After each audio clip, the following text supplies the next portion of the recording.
This is Suchitra Vijayan, and today we are hosting an important talk, e-policing in Hyderabad, digitization and surveillance by researcher Srinivas Kadali. The city, Hyderabad in Telangana state, is on the brink of becoming a total surveillance city. The city is one of the most surveilled in the world and has begun the construction of something called the CCC, which is the Command and Control Center, intended to connect the state's vast facial recognition capacities to the real time infrastructure. Of course, the study by the Internet Freedom Foundation has also found that the city has one of the highest number of facial recognition projects in India. Matt Mahmoodi of the Amnesty International previously said that Hyderabad is on the brink of becoming a surveillance city. Of course, authorities in India, this is not new. The authorities in India have a long history of rights violation when it comes to data security, privacy, using facial recognition technology. And some recent examples include enforcing the COVID lockdown measures, identifying voters in municipal elections, and of course, policing protests. In all of these instances, these not only affect the rights of those, all of us involved, but disproportionately affects the rights of Muslims, Dalits, and Adivasi and transgender communities. So, joining us today to explain what e policing means, but also think through digitization and surveillance, and also the repercussions, is Srinivas Kodeli. Srinivas Kodeli is an interdisciplinary researcher working on data, cities, and internet. He's graduated from the Indian Institute of Technology in Madras, and he's been associated with various internet communities and movements in India. As a part of these communities, he has been advocating for data standards, open data, and cyber security in India. So, the way we have structured this conversation today is that Srinivas will present this talk and his research as a presentation, followed by which we will have a few follow up questions. And for audience out there who have questions, you can send us your questions through the comment function where you're seeing this event. And also, you can tag us on the internet, either with me on Twitter or the Police Project on Twitter. With that note, I am going to let Srinivas start this conversation. Thank you, Suchitra. So I'm just going to share my screen and go ahead with the talk. I have a small presentation. I think you can view this. Yes. Okay, great. So e-policing in Hyderabad, right? So e-policing is a term that kind of got, or the practice kind of got started in Estonia. In Hyderabad, we still call it smart policing, or just like rest of India, it's still called smart policing. In fact, the term that they are using in Telangana is called real-time policing. We have this app called TS Cop. It's Telangana State Cop, and the practice that they officially recognize to be doing is real-time policing. So what essentially this means is that they have digitized policing, and part of this digitization, they have these apps. This has happened in Estonia. The Estonian e-police has these fancy tabs where they can search anybody's details online, and they would know who a particular citizen is. And this practice was essentially a role model for the Telangana police to adopt some of these practices in Hyderabad and the rest of Telangana.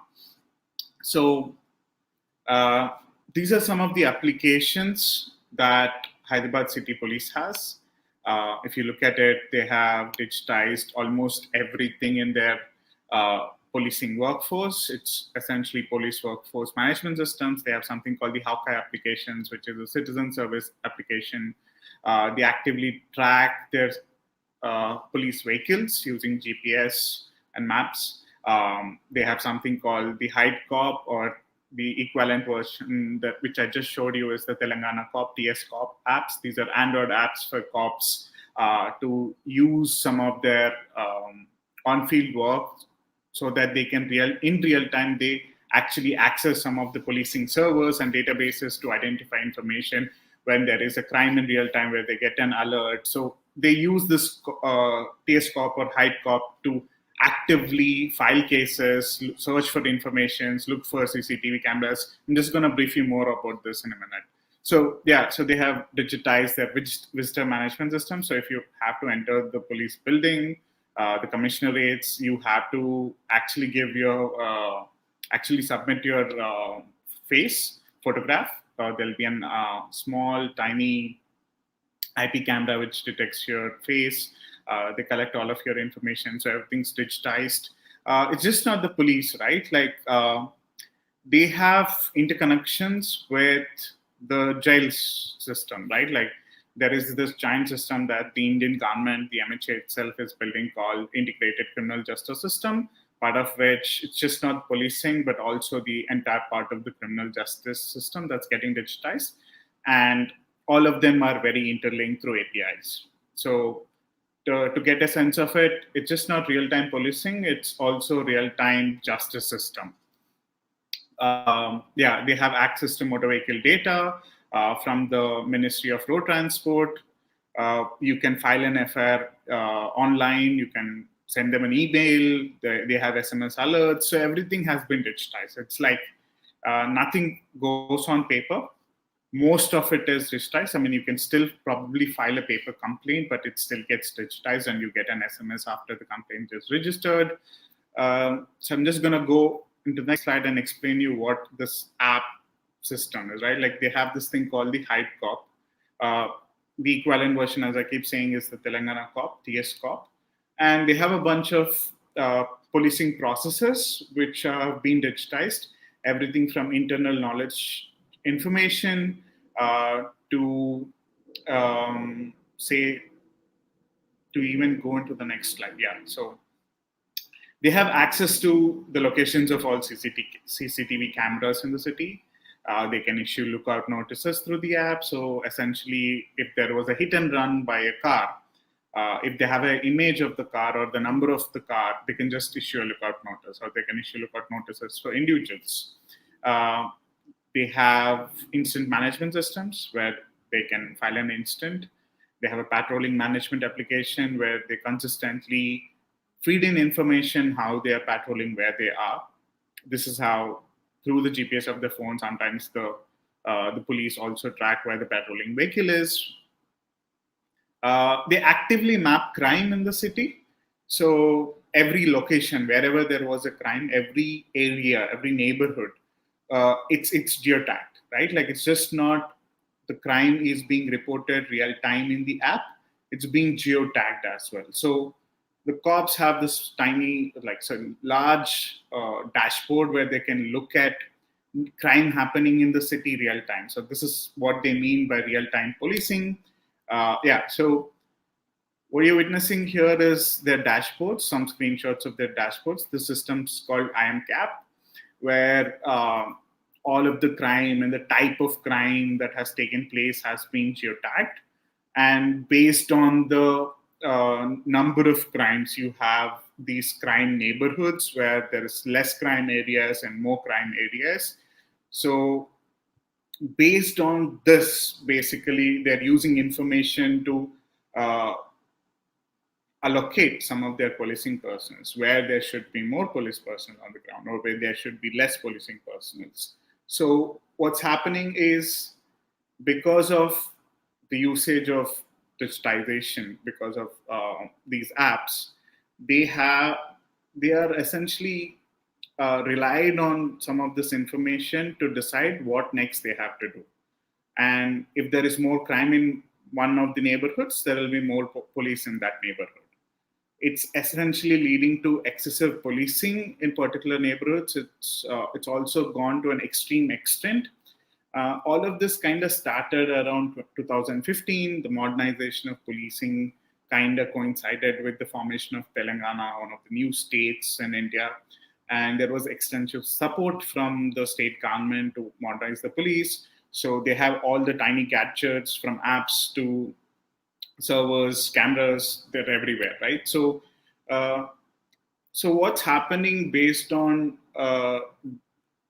these classification of areas in Hyderabad as bad neighborhoods and less crime neighborhoods and more crime neighborhoods is that police are constantly searching searching for criminals in these neighborhoods. So in 2015, they started these fingerprint searches. So whenever a person comes and looks suspicious to the cops, they actually go and take the fingerprints of the individual to identify if their fingerprints are in their criminal databases. So they have this tab, and they have a fingerprint scanner, which essentially takes fingerprints of any individual. We really don't know whether they target a particular individual, but what we have seen is that they tend to do this to remotely everyone they think looks suspicious, right? Like it could be you or me. This practice kind of evolved with facial recognition in 2018. um, what started with fingerprint searches, now they used to just stop people randomly and take their photographs so that they can compare their photos with facial recognition system. And this is again connected to various police station departments, not just in Telangana but across India, because some of these networks that they are connected to, the Indian police has something called the crime and criminal tracking and networking systems, where every other police station in India is networked and it's also digitized. So if there is a person from Bihar who has come to Hyderabad and he has some of the cases, he's absconding in Bihar, they can still use facial recognition to catch this guy. While in theory it's great, but what happens on the ground is that every random person gets scanned. Like we have seen some of the tweets by the police department itself of how they stop people and take photographs. This project, both the fingerprint recognition project and the facial recognition system project, were actually pilots for the Ministry of Home Affairs in Hyderabad. So there is a lot of approval from the center on what's happening in Hyderabad, right? It's not like suddenly the Hyderabad police has decided to do all of this, but these were experiments which are being carried out in the city. Now, what has essentially started around 2015, it has progressed with fingerprint recognition, facial recognition system. Now, in 2021, in the name of drug searches, they are also doing WhatsApp searches. They're stopping people on the road, asking them to submit their mobiles so that they can search their WhatsApp chats, whether they have certain keywords like ganja, drugs, stuff, hash, or any of them, right? So this has been documented on record, where the police official acknowledges that they are stopping people to check these keywords, and if they find some of these keywords, they send them to the police station. While the cops in Telangana claim that they are only doing this to say a certain set of people who look clueless, who are there, who look out of the place, who look like a criminal. But what we see on the ground is that they're stopping pretty much everyone and anyone who looks different, right? And some of these practices have been directly inspired from the New York Police Department. In fact, our Commissioner of Police constantly compares Hyderabad Police with the New York Police Department. Like crime in Hyderabad is less compared to New York. And this constant comparison is also because we based our modernization of policing on London and New York, right? So some of our police officials actually toured these cities, and they liked some of the practices that were happening in New York, especially during Mike Bloomberg's time, when after 9/11 he started the stop and frisk searches, which happened right after 9/11. Similar to 9/11, in India, the Bombay attacks were one of the crucial elements in terms of internal security for the Ministry of Home Affairs and for several police departments in India to start modernizing policing, start fixing some of their intelligence failures that took place during Bombay attacks.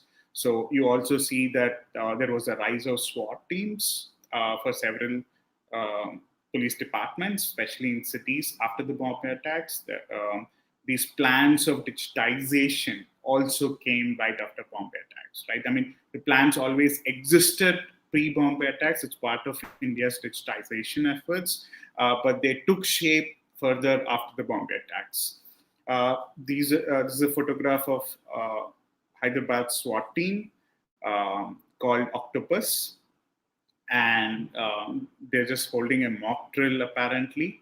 But we have seen enough instances where some of the SWAT teams was routinely on the street, as a show of force. And during, whenever there is an alert from the MHA of an incident, or whenever there is uh, an internal attack that could take place, these people are on the ground, right? So these policing practices are directly linked to India's internal security threats. But what we are witnessing in Hyderabad is an extensive use of force and an extensive experimentation that's happening. Right after Bombay attacks, the other thing that happened is police started searching, going door to door to do what they call cordon searches. Uh, they used to be called door to door searches before, like they used to go into slums, into areas where there are known migrants, whether from within India or outside India, and they used to essentially go look for people uh, because whenever there is an internal security incident, they all think that there could be other such incidents that might take place across India. So the police essentially have been doing some of these searches. Even in Delhi, like before Independence Day or Republic Day, you'll see that some of the security personnel would go do door-to-door searches because the Prime Minister is going to come to the Red Fort. So everything around Red Fort goes through some of these searches. But what's happening in Hyderabad now is these searches are taking place everywhere, uh, but mostly in low-income neighborhood areas. So it's been so normalized that it started in, I would say, south zone of Hyderabad, which is where Old City is. And then it's happened in most of the other parts, including some of our rich neighborhoods, but except in the slums around the rich neighborhoods, right? So what you see them doing is you'll have a half a battalion of cops, around 200 police. Um, in the very initial days, they were wearing all of these bulletproof jackets in the hope of actually finding terrorists, but all they found is small knives. There was one incident where they actually found guns, but the way they conduct this exercise is a little, I wouldn't say little, it's rather aggressive. And these exercises kind of turned violent after the drug searches that they have been conducting in Hyderabad. So digitization is affecting digitization is affecting the way the police conduct themselves on streets in Hyderabad, whether they stop someone, whether they go target certain neighborhoods. But at the same time, what they're actively doing is they're installing cameras in the city. And the number of cameras in Hyderabad is over 6 lakhs, right? Like that's 500,000 cameras, and they intend to increase it to 1 million. They want to store all the footage from these cameras in a data center. That's what they're building. Uh, Part of the data center, there is going to also be a command and control center, essentially what usually the smart cities have, where there are huge panels of TVs, giant TVs, where cops can see real-time reports of what's happening in the city. Whenever there's a crime, it appears on your dashboard. So it's a sense of dashboard policing that's taking place. Now, all of these practices, while it could look it's a part of modernization, it's a part of digitization and smart policing efforts. All of these are illegal. Like they fundamentally don't have any warrants to do all of these searches. The e-policing practices kind of require an e-policing code. Policing is actually a form of practice, right? Like you have codes. The police have to follow manuals. So you have Indian Penal Code, you have Criminal Procedure Code, and there are other laws that the police have to follow. But when it comes to all of the smart policing and e-policing, there is no rule book. The cops can do whatever they want, and they're exactly doing that. And all of this excessive push of experimentation in Hyderabad is essentially creating a surveillance city. Now, it just doesn't stop in Hyderabad. What's happening in Hyderabad, as I said, the MHA is really interested. It actually recognizes some of these exercises. It calls them best practices. If you see a lot of MHA reports actually cite practices of Hyderabad police as best practices. And what's happening in Hyderabad is also now happening elsewhere. These are tweets by the DCP in Delhi, Sharda Limits, and the Commissioner of Police in Amritsar, doing similar cordon searches that have been taking place in Hyderabad. Right. So I'm just going to end the screen sharing here.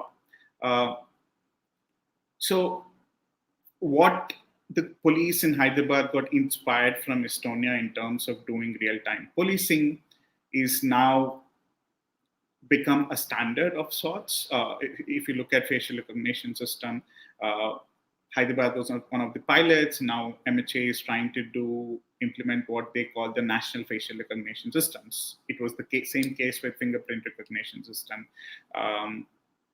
Even cordon searches, like whatever happened in Hyderabad, now they're happening across Telangana, they're happening in Andhra Pradesh, Punjab, and Delhi for now. Facial recognition, some of the practices that we are doing, which we followed in terms of stopping people and scanning their photographs. The Delhi police is doing it, West Bengal police is doing it. I mean, so facial recognition is so prevalent in India right now that one would have to think of which police department is not doing this. Uh, and if you ask what's happening is beyond basic surveillance, what the Hyderabad police is doing is they're building a 360-degree profile of everyone in the city, what they call integrated information hub. And this is also inspired from Estonia. In Estonia, part of their e-policing practices, the Estonian police has access to all the data of citizens in Estonia. And whenever an Estonian police actually searches their database for a particular individual, the individual gets an alert saying that, hey, the police, one of this police with this particular patch ID has looked into your personal information. There's some form of transparency and accountability in place because of Estonia being part of European Union's human rights framework. So there are existing laws to a certain extent. I won't say they're great, but it still exists. In Hyderabad, we don't really have these accountability mechanisms or oversight mechanisms. What we are witnessing is excessive policing, excessive experimentation, solely because we want to follow Estonia's model of digitization. And what this model is that you essentially become a client for some of your companies, local companies, so that they can experiment and build some of these technologies. So some of these surveillance technologies are directly being built by companies in Hyderabad, and the Hyderabad police essentially becomes a ground for surveillance to drive surveillance capitalism. Right? So Hyderabad police is essentially a client, so that some of the companies which are building these systems can further export some of these software systems across India and across the world. Um, it's essentially a global economy, and what you're witnessing here is global practices being experimented, being inspired from, being experimented, being improved, and further exported out of Hyderabad. That's what is happening. Um, Fundamentally, the disagreement I have with all of these practices is that they target the poor, they target the minorities, and it's actually against the dignity of their life, right? Like when we talk about privacy and that we should be left alone, what the police is doing is randomly stopping people, excessively policing certain neighborhoods. And these are not happening in the rich parts of the city because they have a data bias. They don't record all the crime that's happening in rich neighborhoods. And the crime in poor neighborhoods gets recorded excessively. So there is more policing in these neighborhoods. It's a known issue across the world. This is what happened in New York. This is what happened in London, and it continues to happen in India, except without any form of oversights. And this is dangerous with uh, at the scale it's happening, with nobody stopping the cops or questioning them. If you look at how it started with basic app-based policing to them coming to you and stopping you, asking for you to show your WhatsApp chats, it's not going to stop here unless you question the police. In India, there's a couple of judgments which the police are required to follow. Like when it comes to surveillance, the fundamental right to privacy judgment is an important one. I don't think any of the police departments have bothered to look at it. There's an upcoming data protection law, but I don't think the data protection law addresses policing and surveillance in any capacity, or even facial recognition for that matter. But the other important judgment I think everybody should be looking into when it comes to policing is Prakashing versus Union of India. I think the Supreme Court gave this judgment in 2006, and what the judgment requires the police departments or state home departments to do is create state security commissions and create police complaints authority. So whenever, if police misbehave, if police are doing things that are not right, if you're personally affected by it, you can go actually complain to some of these policing authorities, police complaint authorities. But these are toothless bodies. They can only make recommendations. They can't. They are not like courts where you can go approach seeking active recourse. Hyderabad actually has a police complaints authority, which was formed after the Telangana High Court asked them to in 2021 this year. But I don't think it's operational yet. There is no terms of reference which have been framed. So this is what people can do when they experience some of this discrimination. They can approach these authorities. And also in terms of legality, the police keep saying all of this is legal because nobody has challenged them. In terms of cordon searches, I think there was one person who challenged the searches in the Hyderabad High Court. The High Court asked him to go back to the police authorities due to a procedural reason of the way he filed a public interest litigation instead of a writ. Now, the cops say this is legal because the court didn't shut it down.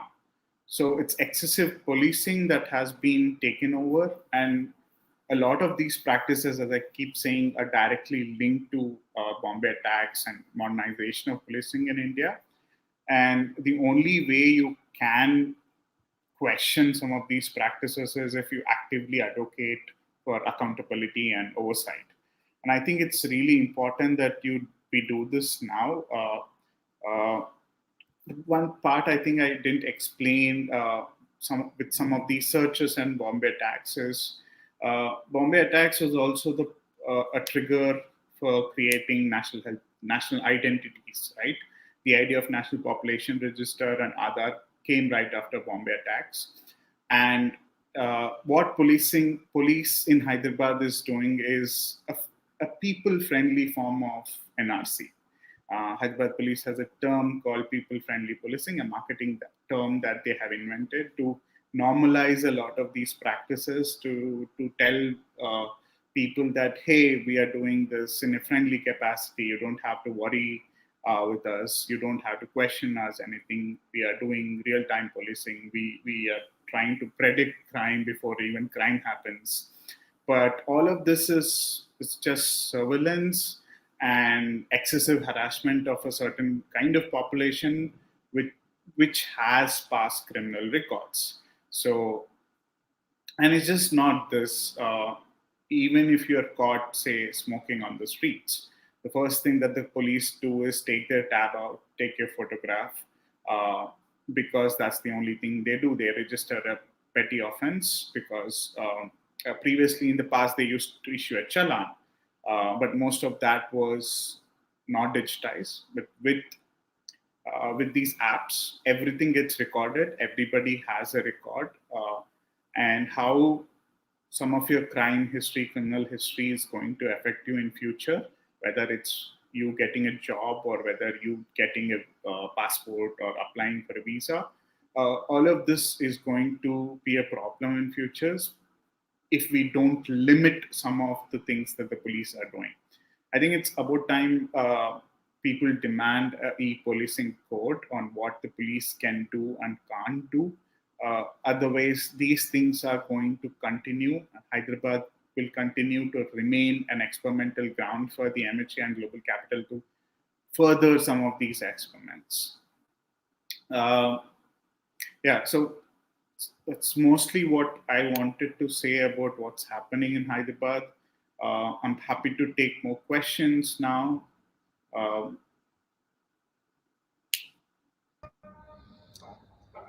Srinivas, thank you for that. We have a lot to unpack, so if it's okay, I'll start putting some of the questions to you. yes, Um, One of the questions here is why have we failed even now to take notice of the effects of all of this surveillance? As you presented this talk, it became clear that there was just so many different violations. As a public, why have we even now failed to take notice of these effects? I think it's important, right? This question keeps coming back to us, right? Like, why is it that suddenly we are waking up to this? Why didn't we look at it in 2015, right? I mean, in 2016, people were still saying, I've been saying it for the past 6 years. It's just that it's more visible to us now because all of this turned a little violent with the drug searches. The police used to do this in a very people-friendly way, as they claim it, right? Because they were trying to normalize it. It was a practice. Like where else do you see cordon and searches happening? They only happen in militarized areas. Kashmir, if you search for coordinate searches, the two cities that you get is Kashmir and then it's Hyderabad. Very extensive. In Kashmir, it's a different form of coordinate search where they do cordon and kick. They just enter the house, they have gun, they go guns blazing. And it's not like these things don't happen in US or UK. They do cordons, but in extreme scenarios, right? When you have a gunman, when your normal police is not trained to, they're not trained to stop a gunman, right? So they cordon off the area so that gunmen don't uh, leave the area, and they ensure the SWAT arrives. So these are anti-terrorist or anti-terror techniques that are followed in very special scenarios. But what's happening in Hyderabad is they're doing this to collect information. So they go door to door, they ask people's identity, and based on the data that they collect, they go check if they are citizens or not. So it's not like we failed to notice any of this. Like we noticed them multiple times. Like in 2018, 2019, when facial recognition happened, people opposed to it. The cops stopped it for a while. Then in 2020, when NPR and NRC protests were at its peak, people opposed cordon searches and why you're asking Aadhaar. Then they stopped for a while. Now after lockdown and COVID, they're back, right? So it's not like people did not notice it, but people did not organize around it. We really did not question the cops to the extent we did not ask our representatives to bring a law around this, limit these practices, or go to courts. So I think what needs to happen rather now is organizing. We knew this all along. People who were going through this knew all along. It's only that because it's happening, it's all over the news with the drug searches, you're just thinking it's new. We have another question from one of our audience members. This is Rajat Gulati. He asks, what is the recommended citizen response? I mean, there are multiple things that can be done. What we did, at least in Hyderabad so far, is we sent legal notices to the police commissioner. Every individual instant, right? Like in case of the mobile searches, I personally sent a legal notice asking the commissioner to end these searches. In case of facial recognition, there was one more friend who was actually subjected to this during lockdown. And this is funny. In lockdown, the police would stop, ask you to remove your mask, middle of a pandemic, so that they can take a photo, right? So they're dumb in certain ways. It's a top-down approach. There's someone at the top asking the beat cops to do it, and they're just doing it, right? So when you go ask the cops, "Oh, why are you doing this?" They won't tell you anything. They're like, "Oh, we are looking for criminals." That's it.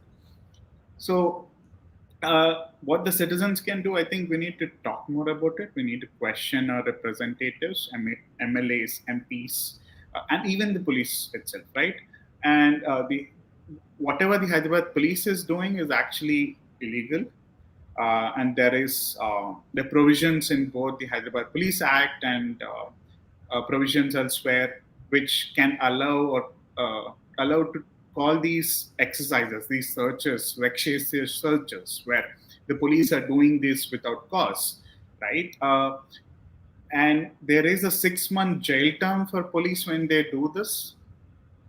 We have enough powers to actually go back and question them. We need to demand transparency and accountability from the police, right? What's happening now is that the police have made us transparent to them. We don't have privacy anymore, and the cops have secrecy. What needs to be done is that we have privacy, and the police or the state has transparency. That's something that I keep saying, right? Demand transparency from the state. While transparency alone will not solve anything, because a lot of this was recorded, we can still seek some level of recourse. When things go unrecorded, there's not much you can do. Like, you can't even approach courts because there's no evidence. So I think you need to organize. That we are doing that, at least right now. We are talking more about it. This is going to continue, and going to courts is also not simple. You just can't go file a court case in the court, and the judge won't suddenly say, "Hey, this is bad, let's shut it down." Unless there is awareness in the population, they question it. Unless the public put a lot of pressure on the state, both on the court and the police, until then, these things won't stop. I just have a couple of follow-up questions on the legal institutional mechanisms that we have. You said two things. One, you said that the police claim that this is not illegal because there is no law in some ways saying that this is wrong. Second, we also, while not extensive, we also have certain judgments from various courts that say certain things are wrong. How do we now then use these two different components? One, not only that they're not any the refuting the claim of the Hyderabad police, but also using whatever little that we have as a way, as you talk about organizing, as a way you talk about resisting whatever is happening and that's being played out. Okay, so I'll go to the fundamental question, right? Like, is this all illegal? Is everything illegal? Is policing itself illegal? I'm not saying that. What's happened is we pushed for modernization of policing because of our internal security threats, and that modernization took place without any oversight, right? And in the process, because this modernization wasn't limited to policing, the digitization was happening across the society, which is how we went to the court and won an important right called the fundamental right to privacy, right? But a lot of these policing practices, because they are digitizing now, it's a process. We are midway. I don't think we have been fully digitized, except it happened in Hyderabad before the rest of the country, which is why you're witnessing more of this in Hyderabad. Now, what usually happens is technology comes before and laws comes later, right? Like, that's how it advances. But if you don't question, if you don't demand to ask for laws, it will never come. And that's the state we are in right now. We are being told there will be a data protection law which will address all of this. But the data protection law is not a privacy law. It is not going to address surveillance practices or policing practices. And the draft itself is suggesting exemption for policing, right? And all of this is done in the name of national security. So the question is, to what extent can you do things in the name of national security, and where do you stop it? So that, I think, as a society, we are debating a lot about that, even in the issue of Pegasus, where you're buying technology for a certain purpose, but you're using it on activists. So, and laws, we need to understand laws as restrictions on the police, right? Laws are not limitations on what people can do. Laws are always designed to ensure that the state, the government, all of these regulatory bodies behave in a certain way. They do not uh, they grant us protections and they restrict what these entities can be doing or what they are allowed to do. So I think it's time we start questioning how and to what extent these things can be allowed, and how can where can we put in the checks and balances. To a certain extent, the 2006 judgment um on sorry Prakash Singh versus Union of India gives us a guidance in terms of policing complaint authorities. But in this case, it's more about surveillance, and we need to be talking about surveillance reforms in itself. We have another audience question. This question says, did you find evidence of discrimination due to targeted use of technology in Hyderabad?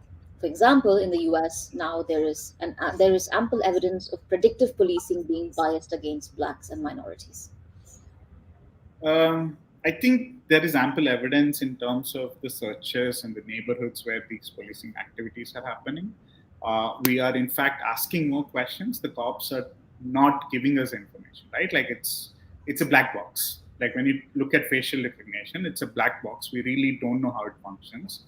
But people still have tested it, figured out how it's discriminating against Black Americans and Latin Americans, right?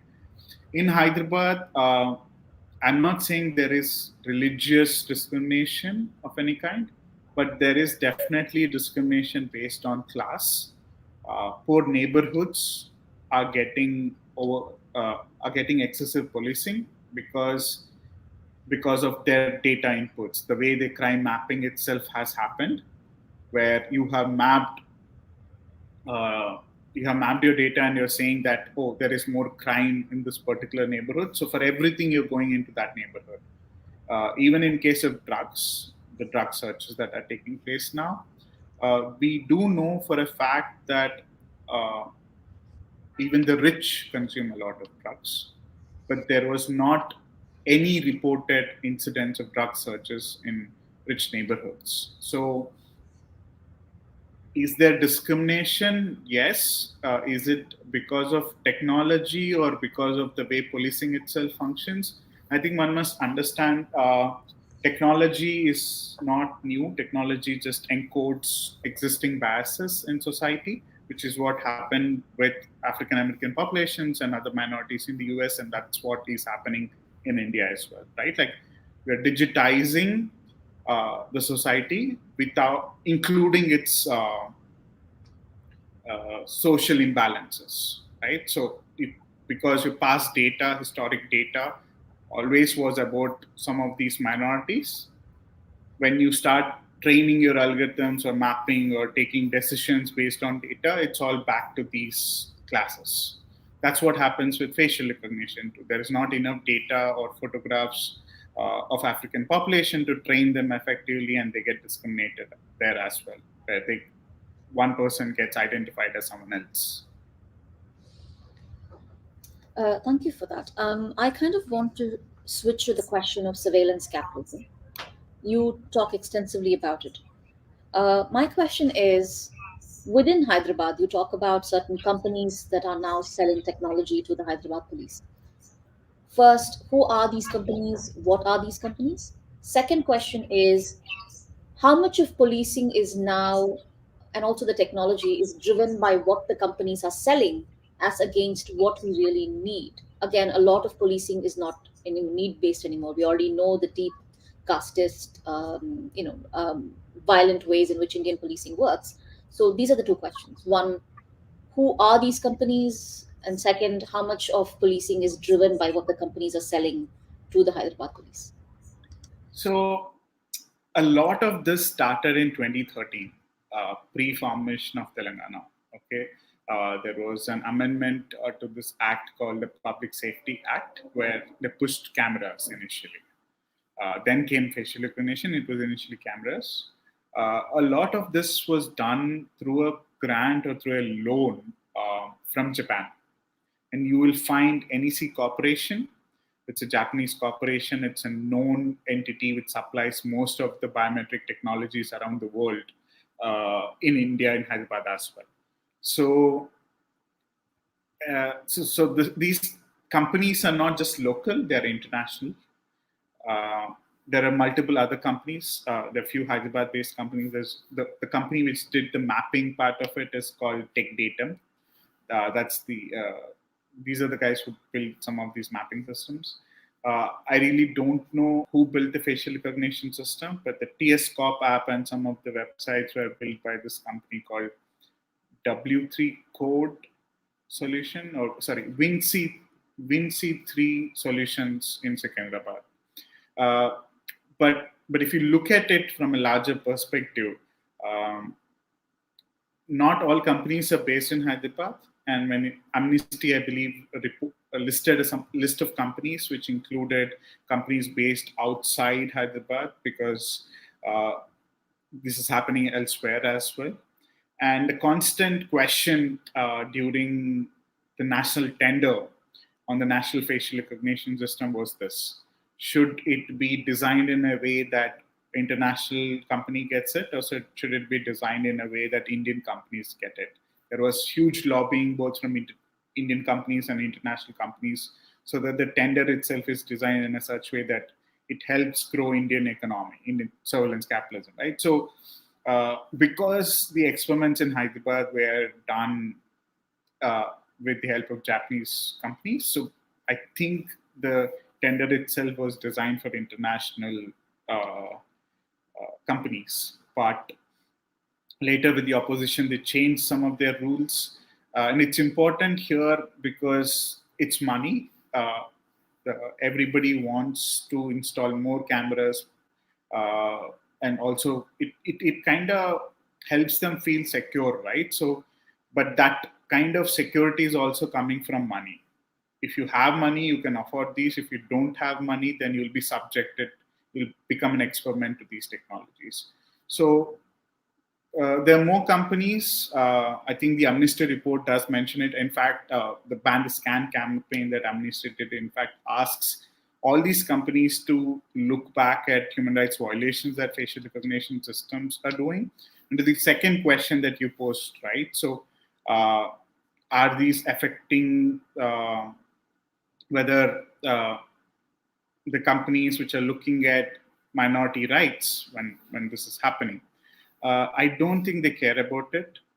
Um, and fundamentally, if you look at some of the practices, some of the experiments that have been happening, it's disproportionately directed at them. But at the same time, uh, what's happening is, how do I put this? For lack of a better word, there is a set of digital discrimination that's taking place, which is already known in the offline worlds in our traditional societies. But when it comes to digitization, it's not being recognized. Like, how do you recognize caste-based discrimination in the digital world? How do you recognize religious discrimination? I don't think we have created those frameworks yet that would apply for the digital society. Uh, like within the US, at least when it comes to race, the African community has was able to bring in a lot of research work, and that needs to happen more in India as well. We are coming close to the 1 hour mark, so I'm going to put the last question to you, and then we will kind of bring this conversation to an end. This is about the coordinate search operations, and what struck me was the language. Coordinate search, of course, is a military counterinsurgency practice. And what you saw in places like Afghanistan and Iraq was that coordinate search language was taken away, and what it was replaced by the language of winning the hearts and minds, which is very similar to the smart policing, friendly policing strategies that are using. Now, within the coordinate search that's being employed, can you tell us about the language that specifically the Hyderabad police is using to justify a lot of it? I know you've already mentioned some of this, but it'd be helpful to kind of think through how the language itself has evolved, as how they justify this uh, acts of policing, but also these kinds of surveillance that they do in the name of coordinate search. I think until 2015, when the cotton searches kind of started in 2013 in Hyderabad, until 2015, the early cotton searches were happening in the midnight, 2 a.m. to 4 a.m. Okay, and they actually would enter the houses. The cops were actually wearing some of these bulletproof vests. There was a lot of opposition. The initial case that went in 2015 to the High Court was also because of the timing they were doing, right? Like, who knocks up your house middle of the night and does all of these searches, right? So uh, in 2015 onwards, I think they realized they have to somehow bring the confidence of people into these searches, and the idea of people friendly policing itself, that all the campaign around it kind of started midway during 2018-19. They also tied up with this Telugu, or rather Indian show called Big Boss, where they started putting signs saying Big Boss is watching around every camera. I think I showed a screenshot, a photo of it during the presentation. So I actually call what the Hyderabad police is doing as Big Boss policing, not people-friendly policing. They're building a panopticon, right? Like the whole building, the middle of the city. Uh, I don't think anybody uses the word panopticon. They're calling it command and control center. I mean, it's another military word. Apart from the cordon search, they also had something called Operation Chabutra, which is where they started collecting the fingerprints initially. It was very much targeted against teens who were loitering around the city after post midnight. And this idea of having operation mission or cordon searches and command and control center, it's actually a form of militarization that's happening. And we've seen this happen in the US as well, right? Like right after 9/11, uh, internal security threats, you're like, we don't know who's a bomber, who's going to attack the US. It's a sense of paranoia that creates the police to arm themselves to an extent that they start distrusting everyone who looks alien. Now that's happening in Hyderabad. And I actually call this a form of militarization. I think people might disagree with me, but the way this is happening, in terms of the police forcefully occupying certain neighborhoods to cordon them off, it's against your freedom of movement. Now, uh, the one thing that I think I didn't speak about is that all of this people friendliness and the terms that they have been using has normalized this practice to a certain extent, that people are questioning. It used to happen before, like, why are you questioning it now, right? It's been so normalized that people don't want to question it.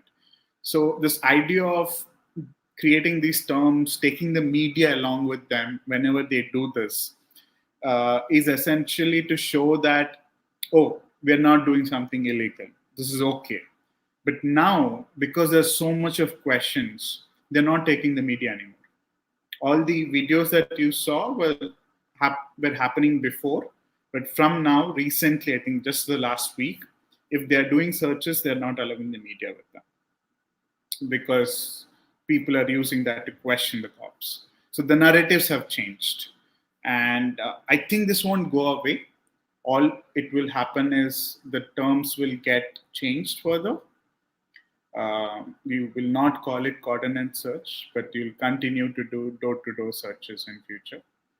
Um, yeah, I mean, it's great marketing by the police to build a surveillance city. And I succeeded for a while. I think people do realize the dangers right now, and we don't know when it's going to end or how it's going to end or whether it will grow further. But if you allow this tomorrow, there'll be a drone outside your window, and we can't say anything about it, and that's bound to happen. Srinivas, we have two audience questions that's come in. Do you have time to take those two questions? Yes. So we have this question: will things change if for Hyderabad if opposition comes to power? This is an interesting question. How much of party change actually changes the structural nature of a surveillance state? It doesn't, right? Like, because this is the entire internal security, national security framework, and nobody questions that. Uh, it started after Bombay attacks with the Congress. The TRS continued it. The BJP continues it in the center. Uh, there are four major parties in Hyderabad: um, TRS, the Congress, there is MIM, and the BJP is trying to gain power now. Everybody supports it. Okay. I think it's a people's issue, it's a civil liberties issue. Uh, an opposition generally can help, but when the opposition comes into power, they will continue to do this. Okay. Um, there is a bipartisan support that we have seen around the world, across the globe, where support for national security in the name of national security means that you can't ask questions. Thank you. The last question is, are these technological changes an easy way out for governments than going for more fundamental reforms in policing systems? This is by Kanmani. Um, I okay, so I don't think anybody. I sorry, I don't think any politician wants reforms, because whenever they are in power, they enjoy the power, and this is good for them. But the police officials itself, right? They really want it, because when you are inside the system and you are being locked into doing all of this, not I'm not saying not every cop is a bad one, right? In fact, the guy who actually approached the Supreme Court asking for police reforms was an ex-retired police official. So are they against reforms? Not the police department, but the states are, because of their politics functions. No political party, even after Indira Gandhi, after the emergency, took police reforms seriously. Uh, but because we do have an internal threat, or we did, I don't know if we continue to have it, or there is a myth around it. We really don't know enough about it. The technology, the idea of pushing technology was something that some of the Indian tech companies pushed onto our societies. It's not as if the police themselves thought this is the only way. It's something easier for them, so they accept it. Uh, can there be a better way? Yes. I mean, we keep saying that the cops should focus more on patrolling. Like, there should be investments in policing, but that should be more on people, right? The personnel, the policing personnel. How do you train them, skilling them, all of that? But what you're doing is you're just giving them a phone, and they really don't know what to do with it, other than just start taking pics. Srinivas, thank you so much for that. We are bringing this conversation session to a conclusion. We will make this talk and the question and answer session available for the larger public. Of course, we do urge you to read the recent report that's been put out by Amnesty, which is called Ban the Scan. And there's important work that's been done by the Internet Freedom Societies. There's work by Article 19. And I hope that all of you will continue to engage with this. Thank you so much, and we will bring this conversation to an end.